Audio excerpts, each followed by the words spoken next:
Oi pessoal, essa é mais uma aula da disciplina de Projeto e Análise de Algoritmos e a gente começa a partir de agora a tratar de algoritmos de ordenação, focando principalmente na sua análise, certo?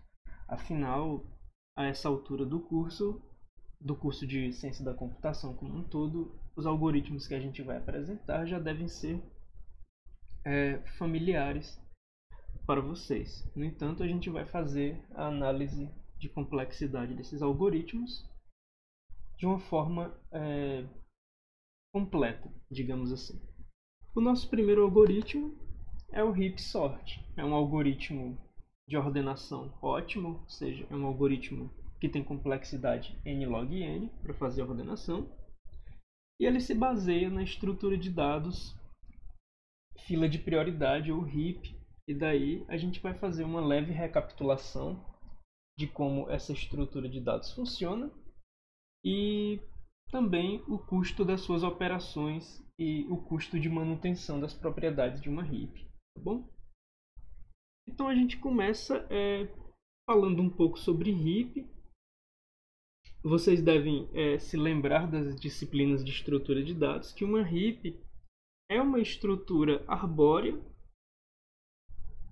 que é representada de maneira linear, ou seja, um nó que tem índice i tem filhos com índices 2i e 2i mais 1. Assim, no exemplo que eu acabei de destacar, o nó de índice 1 tem filhos de índices 2 vezes 1 e 2 vezes 1 mais 1. Assim como o nó de índice 4 vai ter filhos de índice 8 e índice 9, tá bom? Então, a heap ela tem essa relação entre pais e filhos baseada nesse fator multiplicativo nos índices. E ela mantém a seguinte propriedade, no caso de uma heap máxima. Mantém a seguinte propriedade. O valor de um nó precisa ser maior que o valor dos seus dois filhos. Nessa árvore em destaque, você pode observar que essa propriedade ela é válida para cada um dos nós e por vacuidade para aqueles nós que não possuem filhos, tá bom? Então a gente tem esses três procedimentos que sintetizam essa relação entre nós e filhos. A gente sabe que os filhos do nó de índice i têm índices 2i e 2i mais 1.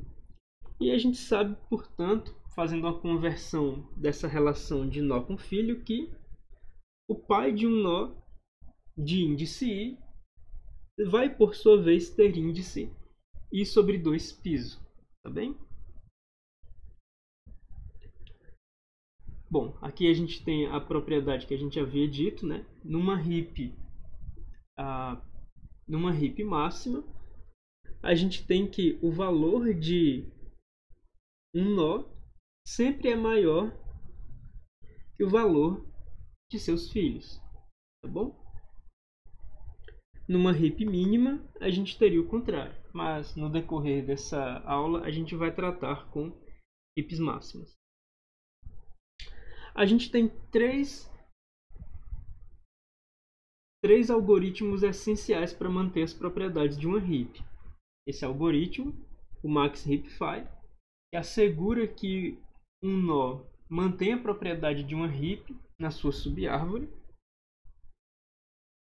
O build max heap, que nos permite construir uma heap máxima a partir de um vetor que não esteja representando uma heap máxima. E a gente vai chegar até aqui, onde a gente vai construir o algoritmo heap sort, baseado em max heapify e build max heap.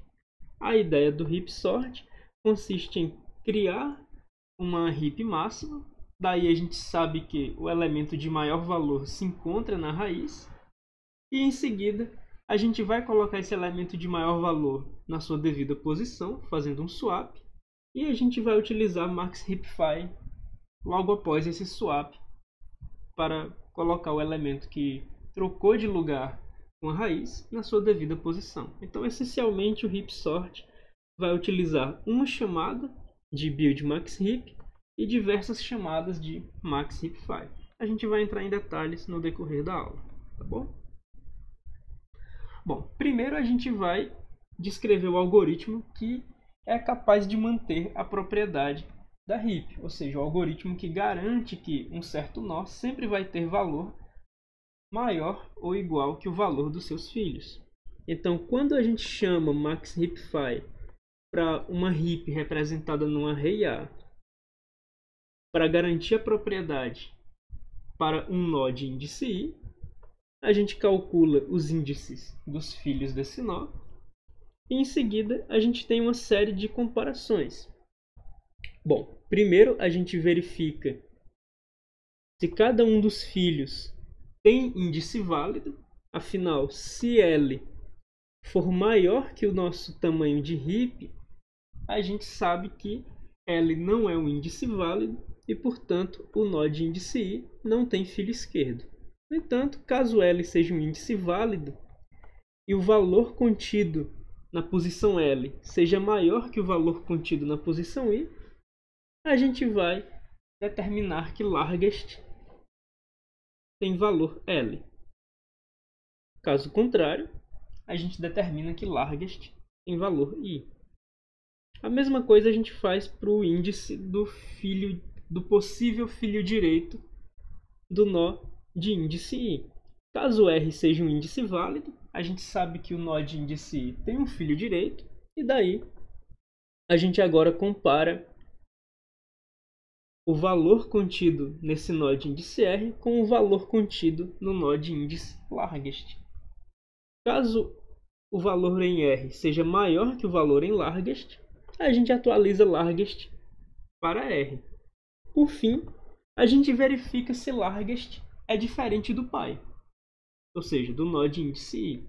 Caso largest seja exatamente igual a I, a gente sabe que nenhum dos filhos possui um valor associado a ele maior que o valor associado ao seu pai e, portanto, a propriedade está mantida para o nó de índice I. Ou seja, a gente sabe que o nó de índice I possui valor maior ou igual que o valor de seus filhos. No entanto, caso largest seja diferente de I, pelas atribuições que a gente tem feito, largest só pode ser diferente de I quando largest assume o índice de um dos filhos de I. E nesse caso, a gente sabe que o nó de índice I, pela forma como as comparações foram feitas, a gente sabe que o nó de índice I não possui um valor maior que o valor de um dos seus filhos. Em particular, dentre os três nós, o nó de índice I e os nós de índice LR, a gente sabe que o maior valor dentre os três se encontra em um dos filhos, seja o nó de índice L ou o nó de índice R. Então, o que a gente faz é, a gente faz um swap entre os valores atribuídos aos nós de índice I e largest, e a gente precisa garantir que esse valor que estava contido no índice I, que passa a ser contido no índice largest, a gente precisa garantir recursivamente que esse valor mantenha. A gente precisa garantir recursivamente que o nó de índice largest mantenha a propriedade de heap com seu novo valor. Então a gente chama recursivamente maxHeapFile, tá bom? Então esse é o algoritmo maxHeapFile. Aqui a gente tem uma ilustração da execução dele. Nesse caso, você pode observar que o valor do índice de nó 2 não é o maior dentre os nós de índices 2, 4 e 5. Nesse caso, o maior é 14. E daí a gente sabe que quando a gente executar o maxHeapFile, largest vai acabar assumindo o índice 4. Então, a gente vai ter um valor de largest diferente de I, que é 2. E daí a gente vai ter um swap entre 4 e 14. Daí 4 passa a ser o novo valor do índice 4. e a gente vai fazer recursivamente uma chamada de heapfile para esse índice. Nesse novo cenário, nessa nova chamada recursiva, a gente pode observar mais uma vez que 4 não é maior que um dos seus dois filhos, ou seja, a gente observa que o maior valor dentre esses três nós se encontra em um dos filhos, portanto, largest vai assumir um valor diferente de i, e a gente vai fazer um swap de 4 com 8, nos levando a colocar o valor 4 no nó de índice 9, que seria o valor armazenado em largest. Dessa vez, quando a gente fizer uma chamada de heapfile, o que a gente vai observar é como essa heap tem índices válidos de 1 a 10, os filhos do índice 9 seriam os índices 18 e 19. Ou seja, como esses dois índices são maiores que a quantidade de nós da nossa heap, ou maiores que o nosso heap size, a gente sabe que o nó de índice 9 não possui filhos e, portanto, a gente não tem mais como fazer comparações. Afinal, a gente começa negando essa primeira condição se torna falsa, e daí largest assume valor i em seguida. Como o índice do nó direito, o índice 19, também é um índice inválido, essa condição é falsa, e a gente não utiliza essa instrução. Portanto, após executar essa instrução, a gente chega nesse if com uma condição falsa, e daí não existe uma chamada recursiva, tá bem? Então, basicamente, o caso base do heapfile se encontra quando a gente tem os dois índices de filho inválidos. Aí a gente sabe que a gente se encontra no nível das folhas, tá bom? Bom, no pior caso, quando o heapfile é chamado recursivamente, ele acaba sendo chamado para uma árvore que tem 2/3 o tamanho da subárvore para a qual ele foi chamado originalmente.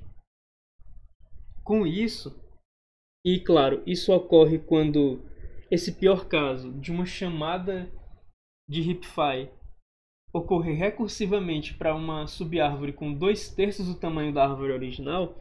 Esse caso ocorre quando o nível das folhas tem metade das folhas, certo?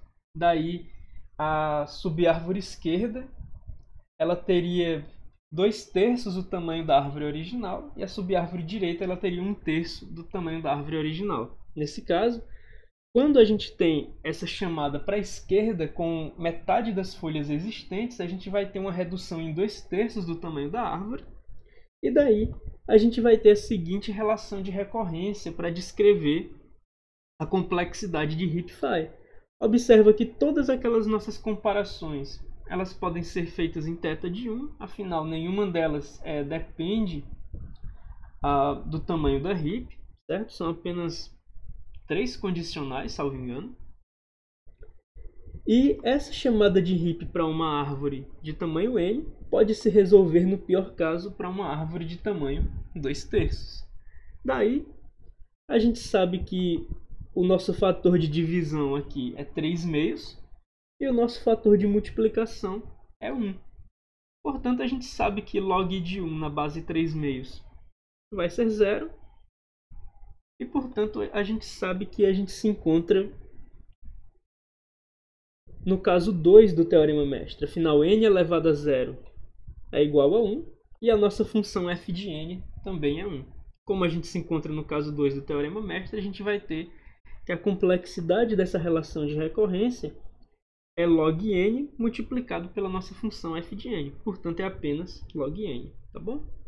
Então, aqui o livro explica isso, né? A gente se encontra no caso 2 do teorema mestre, e daí a nossa relação de recorrência se resolve como O de log n, o bound assintótico que a gente consegue encontrar. Ou seja, a gente sabe que a complexidade de heapfile, seja max heapfile ou min heapfile, a essa altura não importa para a estrutura do algoritmo, a gente só mudaria o sentido de algumas comparações. A complexidade dos dois algoritmos seria O de log n, tá bem? Pois bem, então a gente já conhece a complexidade do algoritmo max-hipfire e por tabela do algoritmo min-hipfire. O que a gente vai fazer agora é observar como construir uma árvore heap, né? uma heap, a partir de um vetor qualquer. O que a gente precisa observar a priori é o seguinte. Por exemplo, nesse vetor que possui 10 elementos, a gente sabe que até o elemento de índice 5, ou seja, até a primeira metade desse array, os elementos têm filhos. Por exemplo, esse elemento de valor 16 ele vai ter índice 1, 2, 3, 4, 5. Portanto, os filhos dele teriam índices 10 e 11. E a gente observa que esse cara tem do índice 5, aqui a gente tem índice 6, 7, 8, 9, 10. Portanto, 7 é filho de 16. E 16 não possui um filho direito. Logo, os elementos da primeira metade desse array possuem filhos, se a gente considerar a relação de índices entre pais e filhos da heap. E a partir desses elementos, a gente tem apenas folhas. Por exemplo, o elemento 9 tem índice 6 e teria filhos com índices 12 e 13. No entanto, se aqui a gente tem índice 10, a gente teria o índice 11 inválido, assim como o índice 12 inválido e o índice 13 também inválido. Então, o mesmo argumento que sustenta que 9 não possui filhos também serve para 10, 14, 8 e 7. De toda forma, esse argumento vale para a segunda metade do nosso array. Ou seja, dado um array qualquer, a gente não precisa se preocupar com a manutenção da propriedade de heap para a segunda metade do array, já que garantidamente a segunda metade do array são elementos que, de acordo com a relação de índices entre pais e filhos, esses caras não possuem filhos. Portanto, a propriedade de heap vale por vacuidade para esses caras. Daí, a gente começa a manutenção da propriedade de heap a partir do final da primeira metade e vai subindo aos poucos até a gente chegar na raiz da heap, ou seja, a gente mantém a propriedade de heap começando no último nó da primeira metade e vem até o primeiro nó da primeira metade, que é quando a gente chega para fazer a manutenção na raiz. Se a gente voltar e observar o algoritmo build-max-heap, ele consiste apenas de uma sequência de chamadas para max-hipfire. Como que se dá isso? Bom, primeiro a gente vai transformar o nosso array A, um array qualquer, numa heap. Daí a gente define heap size como o comprimento do array. E observa bem aqui, a gente começa a manutenção da propriedade de heap a partir do último elemento da primeira metade até a gente chegar no primeiro elemento da primeira metade. E como que a gente faz a manutenção? Utilizando o algoritmo desenvolvido anteriormente, justamente para dar cabo de manter a propriedade de heap. Uma vez que build-max-heap foi executado, a gente tem uma heap propriamente dita. A gente pode observar aqui, por exemplo, que o primeiro nó que é verificado é o nó de índice 5. Esse cara é o último cara mais à direita que possui filhos, né? Ele é verificado 16 é maior que 7, nada é feito. Aqui a gente vai ter um swap com 14, né? Dado o hipfire. Então aqui a gente tem um swap com 14 e 2 e 8 ficam no seu devido lugar. E a gente vai para o nó de índice 3, a gente vai ter um swap com 10. Aí vai ficar o 10 bem aqui, o 3 bem aqui e o 9 bem aqui. Dessa forma. Depois a gente faz a manutenção no nó de índice 1.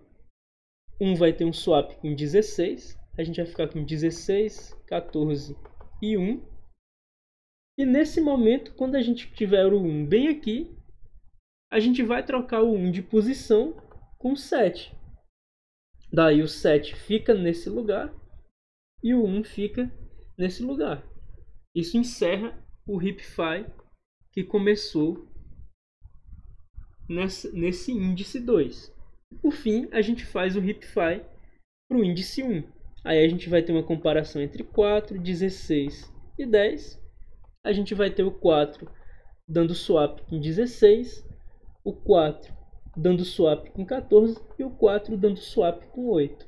Tá bom? Então a gente fica com o 16 no topo, o 14 bem aqui, que deu swap com 4, e o 8 bem aqui, que deu swap com 4 também. Então no final a gente tem uma árvore naturalmente representada de maneira linear. A gente só está ilustrando ela de forma arbórea, mas ela é representada de maneira linear. A gente tem uma árvore com as propriedades de heap. O interessante do build max heap é a complexidade dele. À primeira vista, esse algoritmo parece ser n log n. Por quê? Porque a gente possui n sobre 2 iterações e cada uma dessas n sobre 2 iterações chama um algoritmo com complexidade log n. À primeira vista, portanto,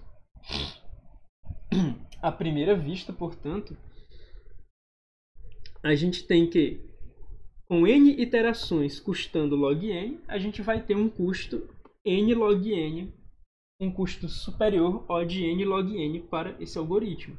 Apesar de correto esse bound superior de n log n, ele ainda é frouxo.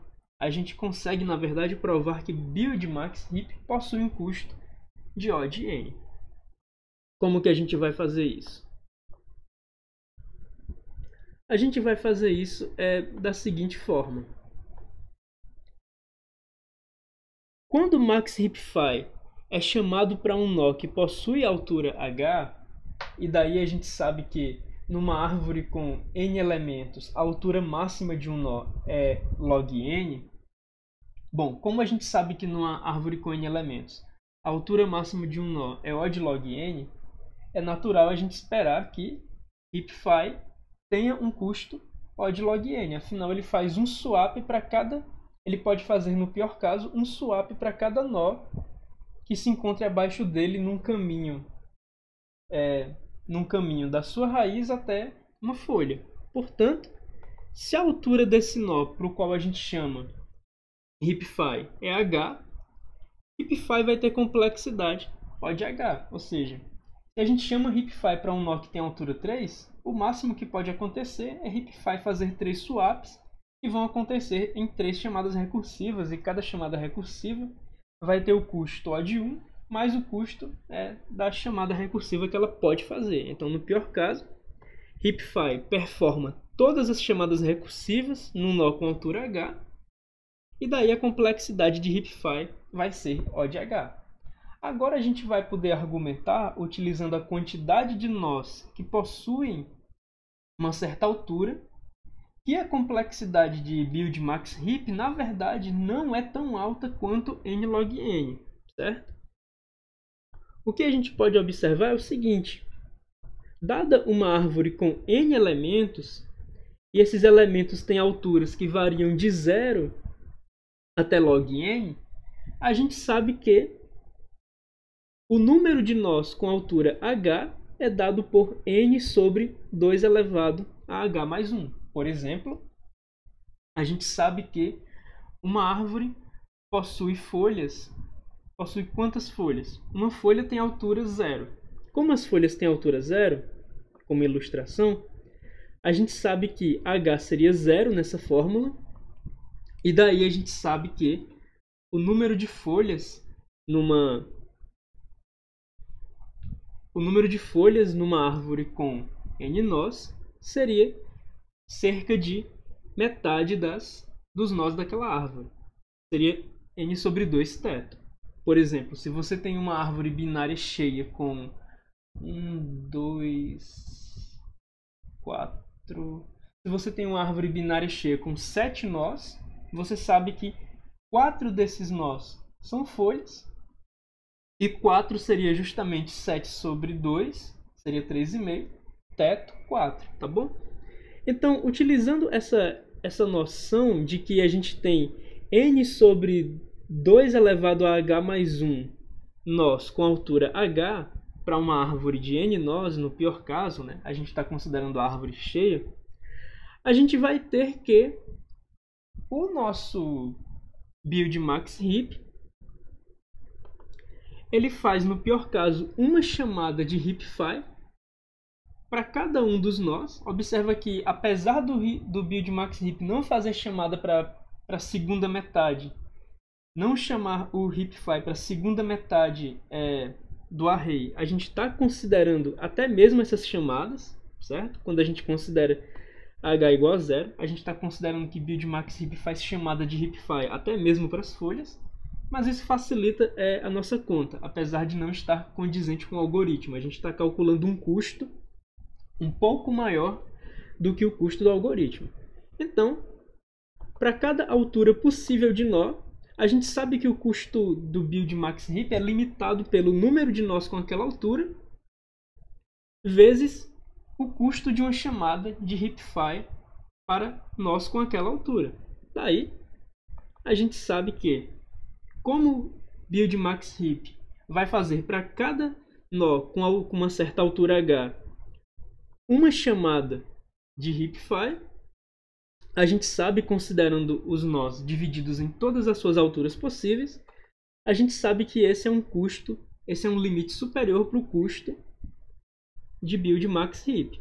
O que a gente pode fazer aqui é, utilizando notação assintótica, se livrar de algumas constantes, como esse mais 1, e utilizando propriedades de somatório, colocar esse n, que não depende do parâmetro do somatório, colocar esse n para fora do somatório. Esse O de H vai passar a ser o numerador, e daí a gente vai ter que essa expressão ela se encontra em O de n, que multiplica o somatório para H sobre 2 elevado a H. Uma outra forma de ver também é que a gente está se livrando de um denominador maior quando a gente ignora esse mais 1. E como a gente está utilizando a notação Big O bem aqui, utilizar um denominador menor implica que essa expressão acaba sendo superior a essa expressão bem aqui, certo? Já que o denominador vai ser um pouco menor dentro da Big O. Pois bem, agora que a gente tem isso, a gente pode observar o seguinte. Isso aqui é basicamente uma PG, certo? Isso aqui é basicamente uma progressão geométrica de razão 1/2. A gente começa com H e vai multiplicando por 1/2. Utilizando a fórmula de PG infinita, observa também que agora a gente não está considerando apenas as primeiras log n parcelas desse somatório, a gente está acrescentando mais parcelas ainda a esse somatório, ou seja, a gente vai pegar um limite superior para essa expressão, que é dado por essa expressão, quando a gente não para apenas em log n, quando a gente continua infinitamente para frente, considerando todas as parcelas, a gente pode fazer isso porque a gente tem uma PG convergente. Afinal, a razão dessa PG está entre 0 e 1. É 1/2. Daí a gente consegue calcular uma expressão correspondente a essa PG convergente e a gente computa que esse valor, na verdade, é apenas 2. Pois bem, uma vez computado que esse valor é apenas 2, dado que isso aqui é uma PG convergente, a gente vai utilizar esse 2 substituindo essa expressão. Inclusive, você pode encontrar mais detalhes sobre as fórmulas utilizadas nesse apêndice A do Cormen. A gente estaria substituindo essa expressão por 2, e daí o custo de fazer todas aquelas chamadas de heapfile que são realizadas por build max heap seria O de n multiplicado por 2. Seria O de 2n. E, portanto, O de 2n acaba sendo O de n, tá bom?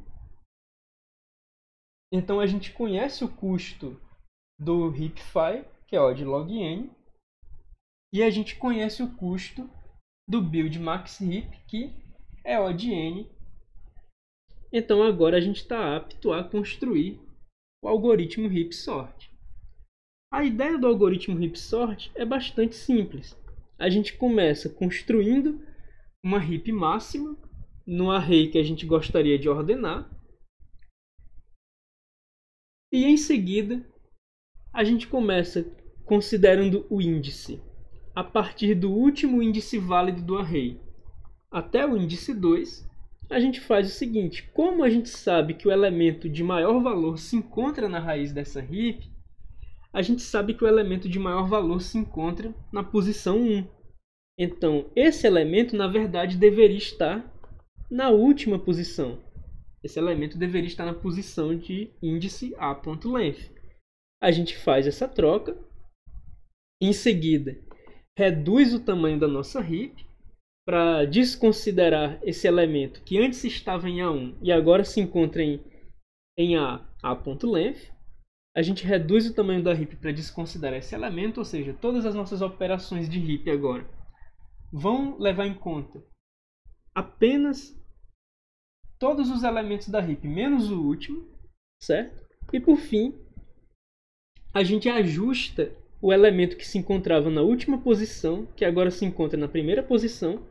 A gente ajusta esse elemento para que ele volte a obedecer as propriedades de heap. A gente aplica um max heapfile nesse elemento. Ou seja, a primeira iteração do heap sort garante que a gente põe o elemento de maior valor na última posição do array. E em seguida, a gente, utilizando uma heap com um elemento a menos, ou seja, desconsiderando a última posição do array, a gente garante que a próxima iteração vai colocar o elemento de maior valor da nossa heap reduzida, ou seja, o segundo maior elemento vai ser colocado na sua devida posição, vai ser colocado na penúltima posição do array. A gente faz todas essas iterações até que a gente chega na segunda iteração, e daí a gente tem uma heap com 2 elementos apenas. Isso se resume basicamente a uma comparação. E a gente não precisa ir até o índice 1, porque um array com um elemento já estaria naturalmente ordenado, tá bom? Então, o heap sort ele vai ter um custo O de n inicial para construir a heap. E depois você pode observar que a gente vai ter n-1 iterações. Nessas n-1 iterações, a gente vai ter operações com custo constante, O de 1. E a gente tem uma chamada para max heapfile, que vai ter custo O de log n. Observa que max heapfile, nesse caso, a gente não vai poder utilizar o truque que foi utilizado em build max heap para obter um custo menor para essa análise, porque max heapfile sempre é chamado para a raiz da heap, ou seja, max heapfile sempre é chamado para um nó que tem altura necessariamente log n, tá bom? Então a gente sabe que todas essas chamadas de heapfile acabam sempre tendo o mesmo custo log n. Logo, a gente tem n-1 iterações.